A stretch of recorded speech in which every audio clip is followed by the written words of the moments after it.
مری خاندان کا احتجاج دوسرے روز بھی جاری۔ لاشوں کو کوئٹہ منتقل کرنے کے بعد لواحقین کا کوئٹہ کے ریڈ زون میں دھرنا دیے جانے کے باوجود اب تک ان سے کسی نے مذاکرات نہ کیے۔ ورثاء کا کہنا ہے کہ ہم چاہتے ہیں کہ وزیر اعظم یا چیف آف آرمی اسٹاف آئیں اور ہم سے مذاکرات کریں۔ جب تک وہ ہم سے مذاکرات نہیں کریں گے ہم دھرنا جاری رکھیں گے۔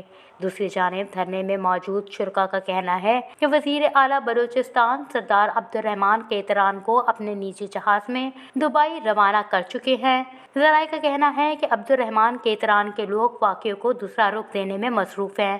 ان کا کہنا ہے کہ عبدالرحمان کیتران کے لوگ بارکان کے قریب لوگوں کو پیسے دے کر قیدی بچی اور اس کے ساتھیوں کو ان کے حوالے کر رہے ہیں تاکہ پولیس کی کارروائی پر مری خاندان کے لوگ ان غریبوں کے گھر سے برآمد ہوں اور پولیس اپنا اسٹیٹمنٹ دے کہ انہوں نے بچی اس غریب موچی کے گھر سے بازیاب کروائی ہے۔